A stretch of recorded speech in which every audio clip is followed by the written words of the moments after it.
Salam şagirdlər, bu videoda 1 iyun 2025-ci il tarixində keçirilmiş qəbul imtahanının fizika suallarının D variantı izahlarını qeyd edəcəyik. İlk sualımıza baxaq. İlk sualımızda harmonik rəqs edən yaylı və riyazi rəqqaslar verilmişdir. Rəqqasların rəqs tezliyi bərabər olarsa, riyazi rəqqasın uzunluğunu hesablayın. Məsələnin şərtinə əsasən yaylı və riyazi rəqqasların rəqs tezlikləri bir-birinə bərabərdir. Düsturu qeyd eləsək 1 bölünsün 2 pi kök altında k bölünsün m bərabər 1 bölünsün 2 pi kök altında j bölünsün l. 2 pi'lər ixtisar gedir. Kvadrata yüksəlsək k bölünsün m bərabərdir j bölünsün l. Bizdən riyazi rəqqasın uzunluğunu soruşur. Uzunluğu buradan təyin etsək, mc bölünsün k şəklində olacaqdır. Məsələnin şərtinə əsasən kütlə yaylı rəqqasdan asılmış cismin kütləsini götürəcəyik. 400 qram. Bunu kiloqrama keçsək, 1000-ə bölürük. 0,4 kiloqram eləyir. J'nin qiyməti 10. Sərtliyin qiyməti 8'dir. Bu ifadəni hesaplasaq 0,4 vur 10 bu 4 eləyər. 4 bölünsün 8 bu da 0,5 metr eləyər. Cavablar santimetrədəndir. Santimetrə keçsək 50 santimetr olar. Demək doğru cavab B variantı. 32-ci sualda kvadratın mərkəzində elektrik sahəsinin intensivlik vektoru hansı istiqamətdə yönəlmişdir? Burada bu hissəyə diqqət etirsək, burada verilən yük müsbət yükdür. Müsbət yükdən intensivlik xəttləri çıxır. Yəni burada bu istiqamətdə çəkə bilərik. Deməli, burada verilən yük də müsbət yükdür. Bu hissədə də intensivlik vektorunu çəksək, bu şəkildə çəkə bilərik. Həmçinin deməli, bu hissədə verilən yük mənfi yükdür. İntensivlik xətti mənfi yükə tərəf yönəlir. Bu hissədə verilən yük də mənfi yükdür. İntensivlik vektoru bu istiqamətdə olacaqdır və yekun elektrik sahəsinin intensivlik vektoru yuxarı istiqamətdə yönələcək. Yəni doğru cavab E variantı olacaqdır. 33-cü sualda bir cisim maqnit sahəsində çevre üzrə hərəkət edən yüklü zərrəcin impulsu azalarsa onun dövr etmə periodu və cızdığı çevrənin radiusu necə dəyişər? T bərabər 2 pi m bölünsün qb. Buradan göründüyü kimi impuls azalsa da deməli period dəyişməyəcəkdir. Radiusa baxsaq R bərabər mv bölünsün qb. mv'nin yerinə p yaza bilərik. P bölünsün qb. Əgər impuls azalırsa, deməli R azalar. Demək doğru cavab E variantı olar. 34-cü sualda kulon vurulsun volt bölünsün kiloqram.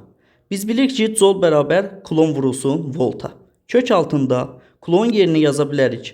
Joule bölünsün volt, vurulsun volt, bölünsün kiloqram. Voltlar ixtisar gedər. Kök altında joule bölünsün kiloqram. Joule'un açılışı kiloqram vurulsun metrin kvadratı böl saniyə kvadratı bölünsün kiloqram. Kiloqramlar ixtisar gedəcəkdir. Kök altında metr kvadrat böl saniyə kvadrat. Yəni oradan da metr böl saniyə çıxacaqdır. Yəni sürət olacaqdır. Doğru cavab D variantı. 35-ci sualda verilmiş kütlə ideal qaz bir halından 2 halına keçir. Hansı mülahizə doğrudur? Deməli, prosesə diqqət yetirsək, deməli, 1-2 prosesində bunun həcmi sabitdir və təzyiq azalır. Biz daxili enerjinin düsturundan əlaqələndirirsək, qrafikdə verilən kəmiyyətləri, U bərabər 2/3 PV. Əgər həcmi bunun sabitdirsə və təzyiq azaldığı üçün demək daxili enerjisi azalmış olar. Doğru cavab B variantı. 36-cı sualda eyni cismi müxtəlif mayelərə saldıqda iplərdə yaranan gəlmə qüvvələri arasında münasibət T1 bölüktür T2 bölüktür T3 olur. Mayələrin sıxlıqları arasında hansı münasibət doğrudur? Deməli, burada cismə aşağı istiqamətdə bir mg ağırlıq qüvvəsi və yuxarı istiqamətdə bir F Arximed təsir eləyir və T plus F Arximed bərabər mg yaza bilərik. Biz buradan t-ni tapsaq, mg çıxılsın F Arximed və mg çıxılsın j rho maye vurulsun v batan. Məsələn şərtinə diqqət yetirsək, deməli, eyni cisimdir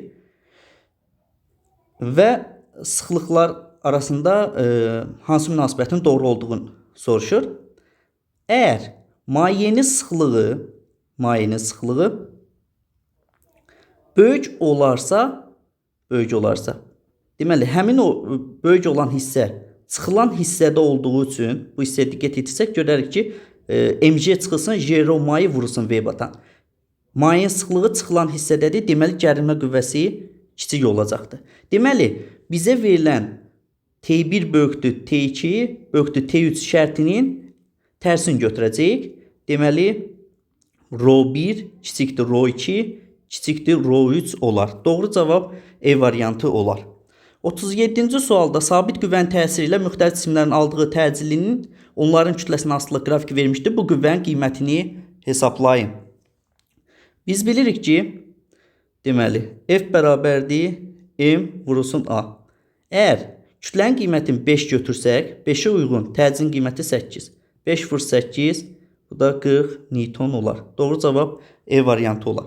38-ci sualda bərk cismin mütləq uzanmasının deməli, başlanğıc uzunluğuna nisbəti biz bilirik ki, deməli, nisbi uzanma adlanır. 39-cu sualda konturdakı cərəyan şiddəti 3 amper, I bərabərdir 3 amper, maqnit seli 0,6 Weber olarsa induktivliyi tap. Biz bilirik ki, fi bərabər L vurulsun I. Buradan biz L'yi tapsaq, fi bölünsün I olacaqdır. Fi'nin qiyməti 0,6 bölünsün 3'ə. Bu da 0,2 Henry olar. Doğru cavab E variantı olar. 40-cı sualda difraksiya qəfəsində 1 mm-də məsafədə 500 cizgi vardır. Qəfəs üzərinə tezliyi 6/14 Hz olan monokromatik işıq düşdükdə spektrdə alınan maksimumların ən böyük tərtibini hesablayın. Deməli, D bərabər Km vur lambda, digər tərəfdən D bərabər L bölünsün N. Və bizə deməli, tezlik verildiyi üçün deməli, D bərabər Km vurulsun nü bölünsün, daha doğrusu S bölünsün nü şəklində qeyd eləyə bilərik. Deməli, bu ifadəni biz L bölünə bərabər eləyəcəyik. Deməli, buradan biz K'nı tapmalıyıq. Deməli, K'nı biz buradan tapsaq, nü vurulsun L bölünsün S vurulsun N şəklində olar. Və qiymətlərin yerinə yazsaq, tezliyin qiyməti 6/10 üstü 14 vurulsun. Deməli, 1 mm məsafədə yerləşib, millimetr metrə çevirsək 10 üzərində -3 yaza bilərik. S-nin qiyməti 3 vurulsun 10 üstü 8 vurulsun. N-in də qiyməti 500'dür. Və biz bu ifadəni hesablasaq 4 cavabını almış olarıq. 41-ci sualda deməli, hansı hissələrdə cismin kinetik enerjisi artar deyir. Deməli, bizim götürəcəyimiz cavablar deməli, sürətin artma hissəsi olacaqdır, artan qiyməti. Yəni, bərabər yeniləşən hərəkəti götürəcəyik. Deməli, buna uyğun hissə deməli, birinci hissədir, bir də üçüncü hissədir. Doğru cavab A variantı olar. 42-ci sualda deməli, naqillər müqavimətlər arasında hansı münasibət doğrudur? Deməli, biz düstura yazsaq, I bərabər U bölür. Biz buradan L'yi tapsaq, U bölünsün I və qrafik əsasən biz deyə bilərik ki, deməli, bu hissəni I qəbul etsək, bura U yazsaq, bura alfa. I-nin U-ya nisbəti tangens alfa, amma düsturda U-nun I-yə nisbəti verilib. Deməli, bu hissədə kotangens alfa olacaqdır və bucağın qiyməti deməli kiçik olan hissədə müqavimət daha böyük olacaqdır. Deməli doğru cavab D variantı olacaqdır. Yəni burada bucaqlara diqqət yetirsək, deməli 1-də ən kiçikdir, sonra 2-də, sonra 3-də. Deməli bucaq 3-də daha böyükdür. 2-dəkindən orada 1-dəkindən böyükdür və bucağın qiyməti kiçik olanda L-in qiyməti böyük olacaqdır. Demək 43-cü suala diqqət yetirsək, koordinatın zamandan asılı qrafikinə əsasən harmonik rəqs edən cismin təcilinin amplitud qiymətini hesablayın. Təcilin amplitud qiymətini yazsaq, A-ın bərabər 4pi-nin kvadratı x-m bölünsün t kvadratı yaza bilərik. Məsələnin şərtində bizə pi-nin qiymətini verib. Ona əsasən biz pi kvadratı ilə olan düsturu yaza bilmərik. Deməli, A-ın bərabər omega kvadratı x-m. Biz omeganı tapa bilərik. Omeganı 2pi bölünsün t düsturu ilə tapa bilərik. 2 vur pi-nin qiyməti 3. Periodun qiyməti 4 hissə sayırıq. 1, 2, 3, 4. Periodun qiyməti 4'dür. Deməli, bu olacaqdır 2'də 3. Omeganın yerinə 2'də 3 yazsaq, kvadratı 4'də 9 vurulsun. Xm də 0,8. Və bu ifadəni biz hesablasaq, 1,8 olar. 44-cü sualda, deməli, fotoeffekt zamanı udulan fotonun enerjisi çıxış yerindən 3 dəfə böyükdür.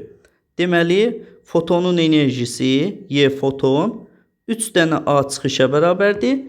Bizdən fotoelektronların maksimal kinetik enerjisi deyir nəyə bərabərdir? Deməli, fotonun enerjisi bərabər A çıxış plus Y kinetik şəklində yaza bilərik. Fotonun enerjisinin yerinə 3 dənə A çıxış yaza bilərik. Bərabər A çıxış plus Y kinetik. Və biz buradan Y kinetiki 2 dənə A çıxış şəklində tapmış olaraq. Demək, doğru cavab D variantı olar. 45-ci sualda başlanğıc koordinatları eyni olan iki cismin sürətinin proyeksiyasını zamandan asılı qrafiklə vermişdir. Hansı zaman anında cisimlər arasındakı məsafə ən böyük olar? Deməli, burada fiqurun sahələrinə baxsaq, diqqət yetirsək, deməli, ən böyük, deməli, onlar arasındakı məsafə ən böyükdür deyir. Deməli, bunların bu sürətləri kəsişənə qədər onlar arasındakı məsafə artır. Artıq bunların sürətləri bərabər olandan sonra deməli, onlar arasındakı deməli, məsafə dəyişmir. Sürətləri bərabərsə onlar arasındakı məsafə dəyişmir.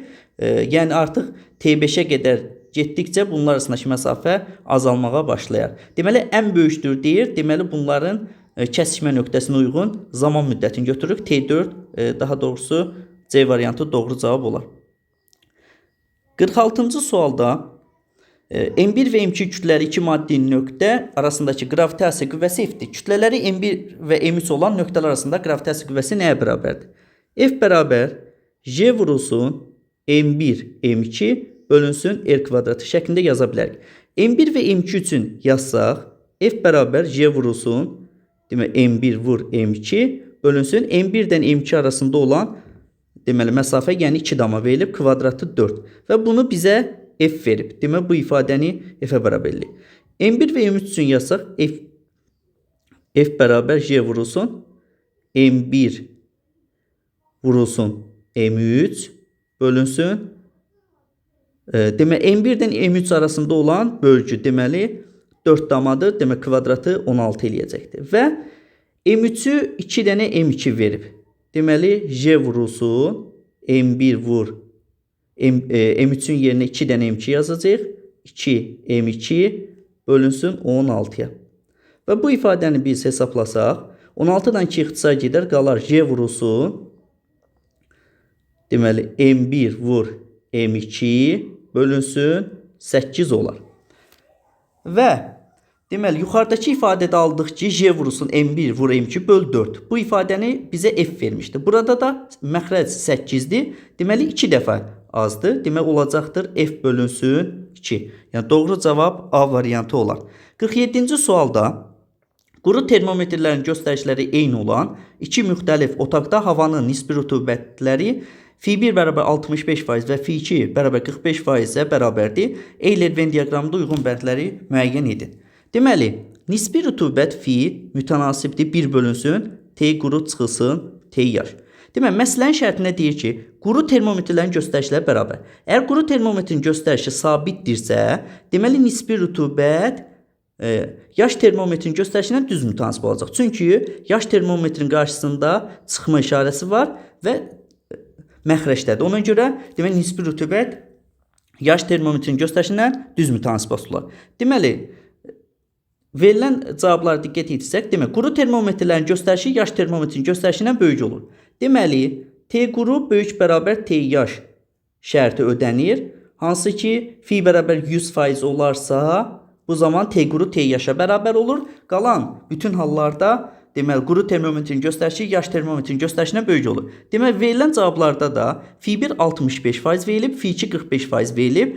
Deməli, bunların hər ikisi 100%-dən kiçik olduğu üçün deməli 1 ortaq cavabdır. 2 də otaqdakı su buxarı doymayan buxardır. 2 cavabı da doğru cavabdır. Çünki bunların hər biri 100%-dən kiçik verilmişdir qiyməti. Üçüncü ifadədə otaqdakı mütləq rütubət daha böyükdür. Deməli, qeyd elədik ki, rütubət yaş termometrin göstərişilə düz mütənasibdir. Deməli, birinci olan fi 1 65%, fi 2 45. 65 daha böyükdür. Deməli, 3 burada olacaqdır. Dördüncüdə otaqdakı su buxarının parsiyel təzyiqi daha kiçikdir. Deməli, 4 də ikinci otağa uyğun gələcəkdir. Deməli, doğru cavab 3, ortaq olan 1, 2, ikinci uyğun 4. Deməli, doğru cavab B variantı olar.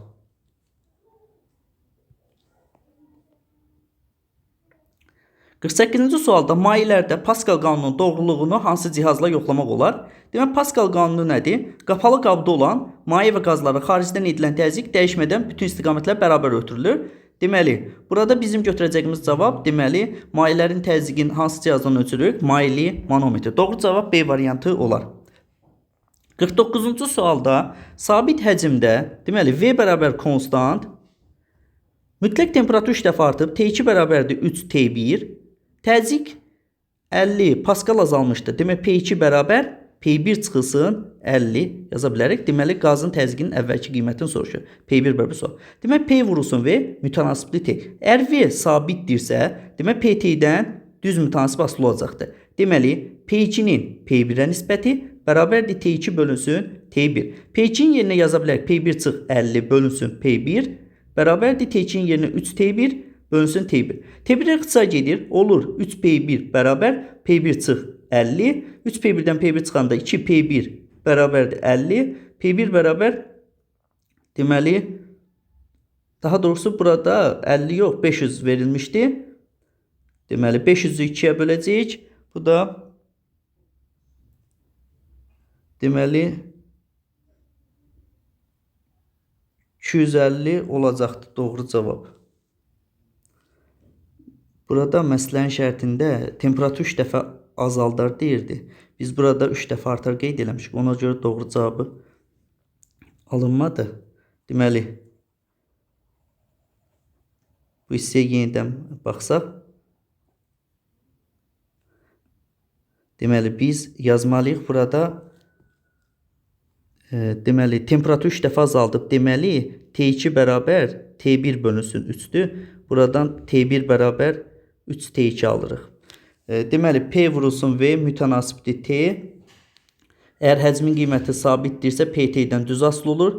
Deməli, P2-nin P1-ə nisbəti bərabərdir T2 bölünsün T1. P2-nin yerinə P1 çıxılsın 50 bölünsün P1 bərabərdir. T1-in yerinə 3 T2 yazıram. Üstə də T2. Demək, T2-lər ixtisar gedir, olur. 3 P1 çıxılsın. Deməli, 3-ü 500-ə vuracaq 1500. 1500 bərabər olacaqdır P1-ə. Deməli, 3 P1-dən P1 çıxacaq. 2 P1 bərabərdir 1500. 1500-ü 2-yə böləcəyik. 750. Doğru cavab C variantı olar. 50-ci sualda deməli, maqnit sahəsinin enerjisinin yerinə, deməli, W-nin yerinə fi vurulsun I bölünsün 2 düsturunu yaza bilərik. Deməli, 2 vurulsun fi bölünsün 2 bölünsün fi. Deməli, 2'lər ixtisar gedəcək, fi'lər ixtisar gedəcəkdir, qalacaqdır. Deməli, cəryan şiddəti. Doğru cavab C variantı olacaqdır.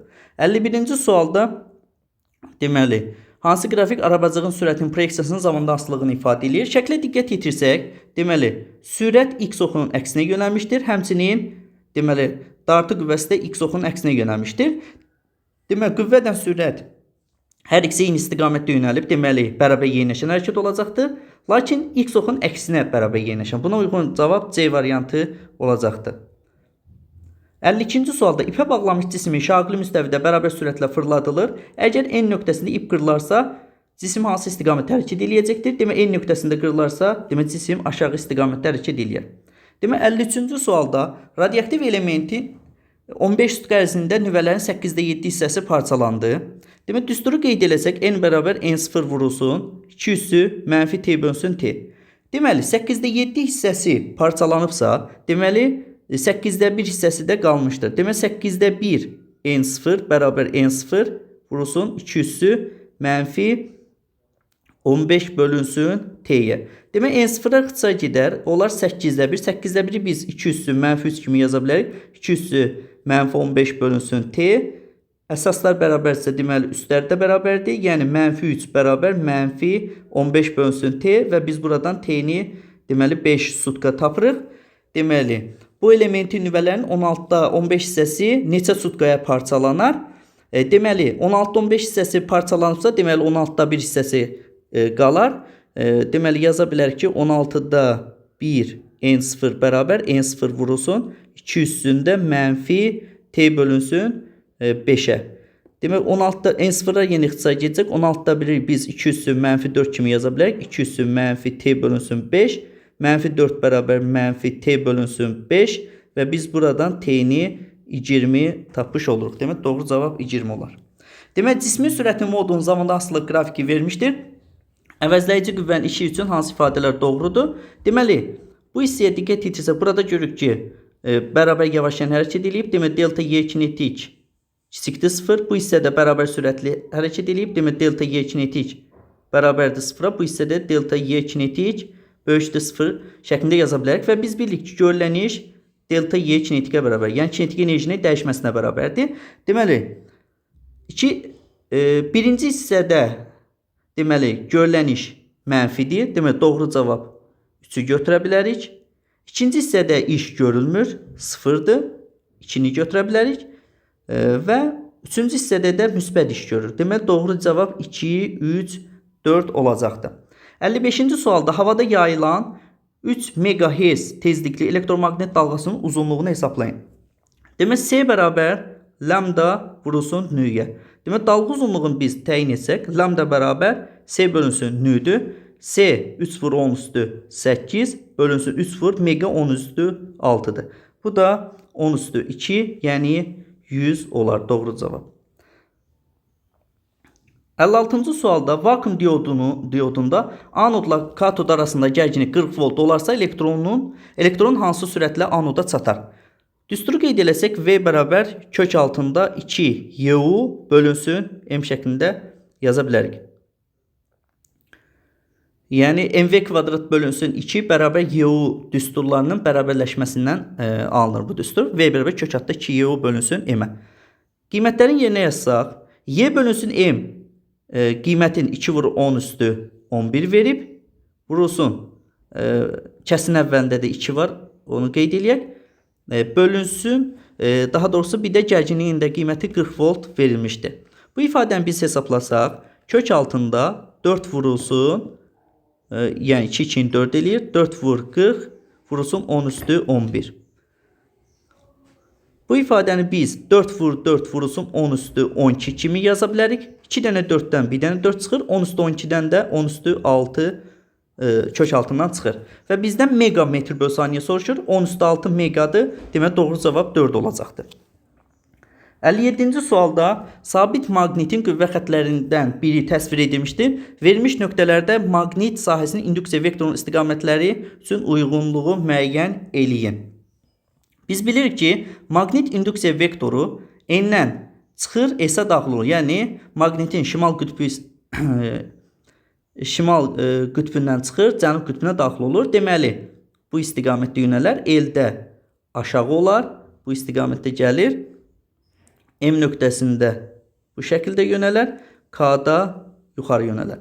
Deməli, 1-ə uyğun D, 2-yə uyğun C, 3-ə uyğun B olar. Deməli, doğru cavab 1D, 2C, 3B olar. 58-ci suala baxsaq, K açarını açdıqda dəyişən cəryan dövrəsinə qoşulmuş ampermetrin göstərişi necə dəyişər? Deməli, ampermetrin bizdən göstərişini soruşur. I bərabərdir. U bölünsün XC. XC-nin yerinə 1 bölü omega C yazsaq, deməli, UM omega C şəklində olar. Deməli, K açarı açıq açdıqda necə dəyişər soruşur. Demək, K açarı bağlı olduğu halda kondensatorlar paralel birləşmiş hesab olunur və birinci halda demək, tutumlar toplanır 2C. Əgər K açarı açıq olarsa, deməli, tutum olacaqdır C. Deməli, tutum 2 dəfə azalıb. Deməli, tutumu bu 2 dəfə azaldığı üçün ampermetrin göstərişi də 2 dəfə azalır. Yəni, ampermetrin göstərişi necə dəyişər soruşur. Deməli, azalmış olar. 59-cu sualda, deməli, çəkisiz link və blokdan ibarət sistemdən MB kütləli yük asılıb, linkin üfüqi istiqamətdə tarazlıqda qalması üçün ondan asılan ikinci cismin yerini və kütləsini müəyyən edin. Deməli, biz belə yaza bilərik ki, 300 Newtondursa bu ipdə yaranan qüvvə, deməli, bu hissədə də bir 300 Newton qüvvə yaranır. Deməli, bu hissəyə düşür 300. Bu eləyir 600 Newton. Deməli, 600 bərabər 50 kiloqramlıq cisimdirsə, deməli, buna 500 Newton təsir edir. Deməli, 600 bərabər 500 plus M2J. J'nin də qiyməti 10'dur. Deməli, 10 M2 bərabər 600 çıxılsın 500, 100. M2 bərabərdir 10. Deməli, M2'nin qiyməti 10'dur.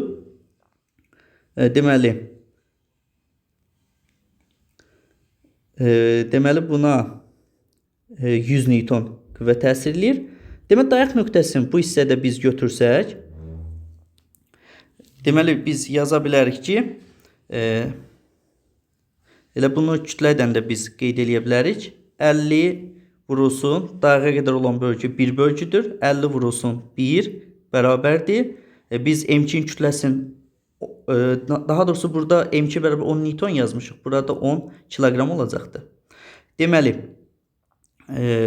M2'nin də qiymətini biz 10 kiloqram tapdıq. 10 vurulsun, hər hansısa bir deməli, X yaza bilərik. Və biz buradan X-i 5 tapırıq. Yəni 5 bölgü tapırıq. Deməli, 1 bölgü, 2 bölgü, 3 bölgü, 4 bölgü və 5 bölgü. Deməli, dayaqdan 5 bölgü sağda asmaq lazımdır. Deməli, doğru cavab S olacaqdır. Və son sualımıza keçsək, müvafiq şüalardan istifadə etməklə çökük sferik K güzgüsündə verilmiş cismin xəyalını qurun. Demək, burada şəkil verilməyib. Şəkli 2F olmalı idi. Yəni, cismin yerləşməsi 2F-də olmalı idi. Əgər cisim 2 qat fokusda yerləşibsə, deməli, xəyalı özü boyda alınır, tərsinə çevrilmiş alınır və həqiqi xəyal alınır. Doğru cavab bu şəkildə olar. Belə şagirdlər inşallah sizlər üçün faydalı olar. Sağ olun.